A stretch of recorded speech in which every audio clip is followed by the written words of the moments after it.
Hey, this is Dane from featherprop.com. Thanks for joining me again today. I want to talk once more about dreams and or visions. I talked about this in two previous videos, and I made an observation which I found interesting and I want to talk about today in this video. The past two videos I talked about Dana Coverstone's recent video that has gone viral about what he believes is a prophecy regarding what's about to happen in the United States. Well, and after that occurred, after I watched that and so on and so forth, YouTube did an interesting thing, as they do.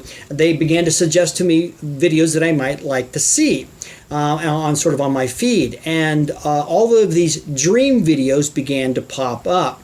And so just sort of interesting, I clicked on them and began to watch them. And there were a lot of them, a lot of people posting videos about dreams that they were claiming to have about either events that are unfolding right now or about events that are soon to happen. Some of them are about the end times.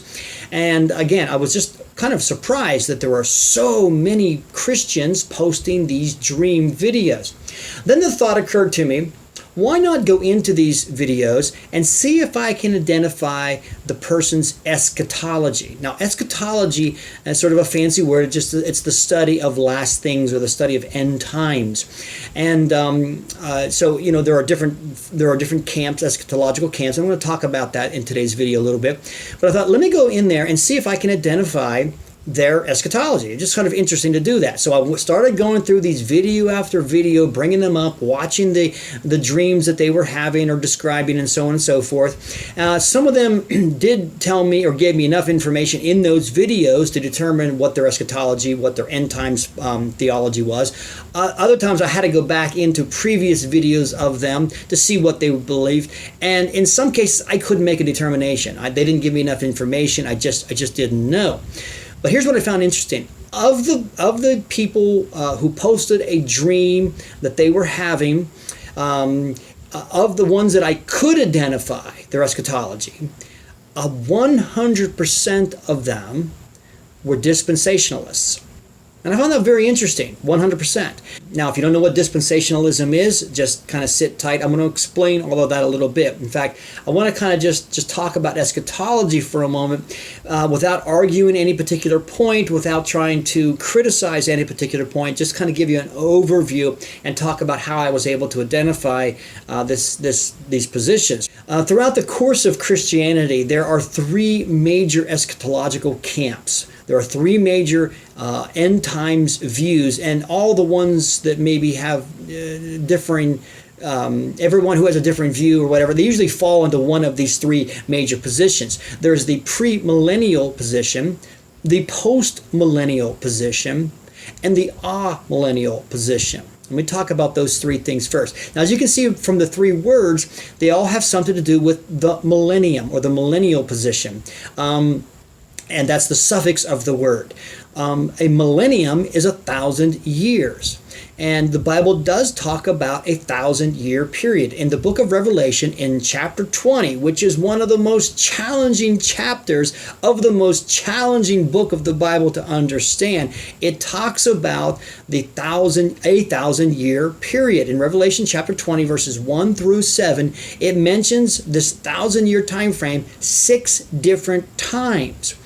And it talks about it as 1,000 years. Satan is bound for 1,000 years, for example. Christ reigns on earth for 1,000 years. And so it's mentioned there. And so all three of these positions have something to do with this 1,000-year reign of Christ. Now, also it should be noted that all Christians who have these positions, premillennial, postmillennial, amillennial, they also believe that there are other passages of Scripture that talk about the millennium, but it just doesn't call it a 1,000-year period. For example, in the book of Isaiah, in Isaiah chapter 11, we read that the wolf will lay down with the lamb, the leopard and shall lie down with the young goat, the calf and the young lion, the fatling together, and the little child shall lead them. Certainly very kind of strange language, but almost all people believe that Isaiah is talking about the millennium, this same 1,000-year period. He just doesn't call it a 1,000-year period. And so again, everybody believes that there are different passages of Scripture that do refer to this same era, this same 1,000-year period, but they just don't agree among each other as to what that 1,000-year period means and what it is and how it's understood.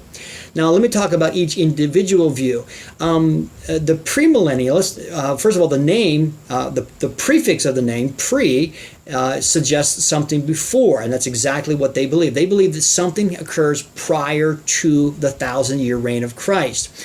And that is, they believe that the rapture of the church and Christ's second coming come before the millennium, come before the 1,000-year reign of Christ.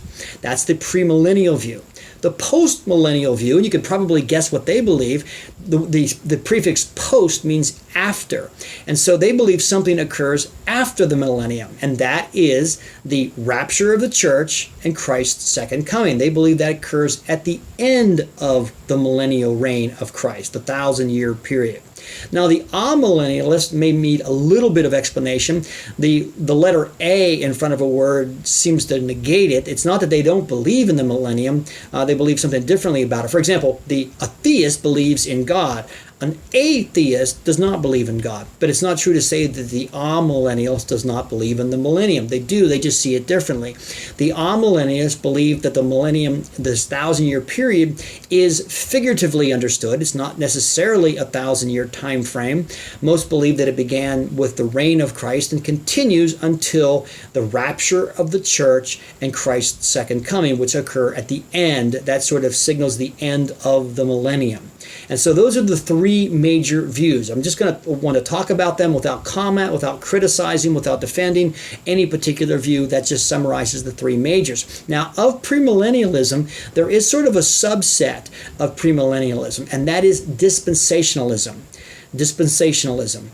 Dispensationalism was introduced by a man by the name of John Nelson Darby. Everyone credits him with introducing it, and it does not appear that anyone taught the distinctives that he taught.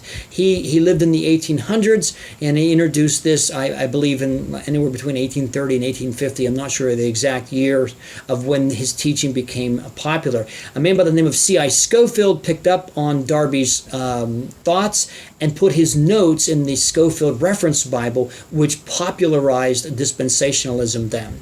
Now, Darby taught some very, very distinctive things, which makes identifying dispensationalism very easy. One of the things that he did is he taught that the rapture of the church and Christ's second coming did not happen together, but they were separated by 7 years. He believed they were separated by a 7-year period. He also believed in a secret rapture. He doesn't appear to be the first who taught or believed in a secret rapture, but he certainly believed in it. And that means that he believed that one day Christians would simply vanish. They're all over the world. They'd be gone. Cars would be wrecking, planes would be crashing. Of course, there were no planes in his day. He wouldn't have understood that, but that's how it's seen by modern dispensationalists, that suddenly Christians are gone. They're just gone, silently, without a word. Their clothing, for example, might be laying on the floor where a Christian once stood. It's the secret rapture, the secret snatching up of the church. And then he believed that 7 years later, Christ would return for his church. Or I think he put it, the rapture is Christ comes for his saints. The return of Christ, he comes with his saints back to earth, and it starts the millennium. And this 7-year period, he taught, was the Great Tribulation. This was a period in which God pours out his wrath on the earth. And a lot of things happen. For example, there is an Antichrist, a world leader who dominates the scene, who sets up a temple, sets up an image of himself in the temple, in the Jewish temple, which apparently is supposed to be rebuilt before this time frame, and exists in Jerusalem once more. In the middle of this 7-year period, he breaks a peace treaty with Israel or something like that, and there's all kind of things that just come out of this dispensational period. Also, there is the mark of the beast, 666. enforced by the Antichrist on those people who are left in the world during this 7-year period. Now, these are the distinctives of dispensationalism.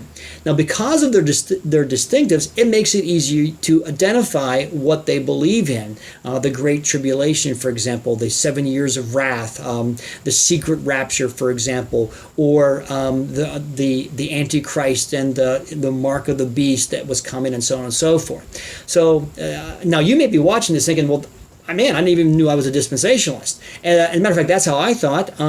I was raised as a dispensationalist. I mean, it's not that it was spoon-fed to me or I was taught that necessarily. It's just that everybody around me believed in dispensationalism. Sort of by default, that's what I believed in until about 2005 when I really began to study to see, what my eschatology should be. And that's when I would realize that there were other camps, there were other positions that the church had held. Postmillennialism is not as popular anymore. In the 17th and 1800s, early 1900s even, it was somewhat popular, but it seems to have died down. They're still out there, but they're not around as much. I personally have never run into a postmillennialist. I just never talked with any, but they're out there, just maybe not as many. There are a lot of amillennialists. In fact, amillennialism really was what the bulk of the church believed for the bulk of the time of the church until dispensationalism was introduced, and now that seems to have taken over in popularity. It has certainly been popularized by the fiction books that have come out, the movies that have been produced, and this has really popularized this teaching even more than it had been. Now, getting back to the videos that I was watching, as I said earlier, I was able to identify a number of them. About maybe 20 of the videos that I was able to identify were from dispensationalists. There was something about what they said made me sort of aware of their eschatological position. I knew what they believed in, and they appeared to be dispensationalists. Now, if you're aware of a dream or a vision that an amillennialist is having or a postmillennialist has had in the recent past, please post it. Please let me know. Go to my website, send me an email, because I really would love to know. I honestly would like to know if others are having dreams. I just couldn't find any. But as a matter of fact, I do want to be honest. Last video that I posted, I talked about a man by the name of Harold Camping. He predicted the end of the world falsely. He was wrong, and he was not a dispensationalist. He was actually an amillennialist. So there are amillennialists, there are postmillennialists who have made predictions throughout history that have turned out to be wrong. It's not just dispensationalists, but there have been a lot of things coming out of the dispensationalist camp.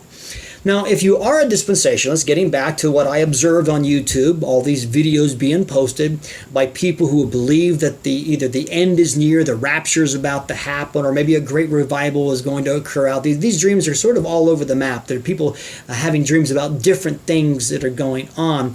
If you are a dispensationalist and now you hear that the majority of dream videos being posted are from dispensationalists, you're probably going to say, well, duh, that's because we have a correct understanding. We understand the end times. We understand how God's going to unfold history, and because of our understanding, God is speaking through us through these dreams. He's showing us His plan because we already understand somewhat of what the Scripture teaches. If you're a non-dispensationalist, you belong to one of the other camps, you're probably going to say, well, duh, these people are wrong. They have a wrong understanding. Their dreams are probably being fed by their wrong understanding. Therefore, we can disregard these dreams because they're simply wrong. Now, in my opinion, both of these extremes are wrong, or at least both of these extremes should be avoided. I don't think we can safely say that if a person has a particular dream or a group of people are having a dream that God is endorsing their theology. I think the Bible would teach something different. There are many people in the Bible, for example, who have had dreams, but at the time of their dreams, they had an incorrect theology. For example, the Pharaoh in the book of Genesis had a dream which Joseph interpreted, and when Pharaoh had that dream, I don't think he knew anything really about Yahweh, and he certainly was not a follower of it. I don't think he ever became a follower of it, but he had a dream. There was Nebuchadnezzar in Daniel's day, who at least at his initial dream didn't know anything about Yahweh, but maybe later had been introduced to him. But that doesn't mean that he was a follower of God because he had a dream. There was also Pilate's wife, for example, in the New Testament, who had a dream about Jesus. Yet she was probably a polytheist, like many Romans were at her day. She believed in many gods, and I don't think she was a follower of Jesus at that time. There's no indicator that she was. And so we can't say that having a dream is an endorsement of a theology. Actually, right now out of the Middle East, missionaries are telling us that there are a lot of Muslims who are having dreams which are leading them to Christianity. So God is reaching them through dreams and visions, it seems. But having a dream or vision doesn't endorse their Islamic view. It doesn't mean that they're right. It just means that God is using that. So again, we can't say that dreams and visions is an endorsement of a person's theology. And I don't think we can dismiss a person's theology because we disagree with their theology, or we can't dismiss their dream, I should say, because of their theology. And really for the same reasons, because I just described that there are people who have bad theology who might have a true dream. So we can't dismiss everything simply because we disagree with their theology, if in fact you do disagree with their theology. Now, I just wanted to share a few thoughts that I have about maybe this phenomenon that's going on. And again, if you know of an amillennialist or a post-millennialist who is having a dream or a vision and is posting it somewhere or describing it, I'd love to know. I want to know that information. I seriously do. But why are dispensationalists having or posting so many dreams? Are they the only one with internet connections? I doubt it, but it is an interesting phenomenon. My thoughts are this. Dispensationalism has a lot of intrigue to it. It has a lot of just mystery built into it. There is the secret rapture of the church. There is this man of sin, or the Antichrist, this world leader that's going to rise to position. And dispensationalists have been for a long time trying to guess who he is and where he's going to come from and what he'll be like and is he alive today and so on and so forth. Again, there's this lot of intrigue, and a lot of fiction books have been written. There's a whole series of the Left Behind series that have been written from this position, offering just more fuel to this intrigue about this 7-year period and the wrath that was going to be poured out or is going to be poured out. What does all this mean? Then, of course, there is the mark of the beast, and I've been hearing about this 666 for a long time now. Back in the 70s, they thought it was barcodes, then it was laser tattoos, and then microchips, and who knows where this is all going to lead as far as the interest and what is going to be the next suggestion. So again, the dispensational system has all of this built into it that post-millennialism and amillennialism and even historic premillennialism doesn't contain. Dispensationalism alone seems to have all of this intrigue and excitement. My goodness, I remember back in the 70s, people said Henry Kissinger was the Antichrist. If you take the numerical value of his name, it adds up to 666. I don't know if it did or not, but everybody has always been trying to guess this, and that's only the dispensationalist system. Again, it has this intrigue, it has this adventure to it that I think sometimes make people get caught up with their imaginations. And so, you might be kind of guessing that I'm saying this because I am doubting some of these. And I do doubt some of these dreams that are being posted. However, it's interesting because they are drawing a lot of attention, and there's a lot of people who are really liking these videos, and so and a very few naysayers. That to me suggests sometimes I think people are just wanting their ears tickled. They want to believe in the adventuresome, and maybe Christians aren't as well grounded in Scripture and aren't as busy with the kingdom as they should be. Paul writes to Timothy in 1 Timothy chapter 1, not to give heed to fables and endless genealogies which cause disputes. And it just seems that sometimes people are wanting to hear something fanciful. They're wanting to hear something like that, and they're seeking it perhaps more than just seeking to be like Jesus, which is certainly what I want to do, and that's where my focus is. In any event, I just wanted to share an observation that I had. If you have a thought on this, or feel free to leave a comment, and hope to see you next time here on this channel. Thanks for watching.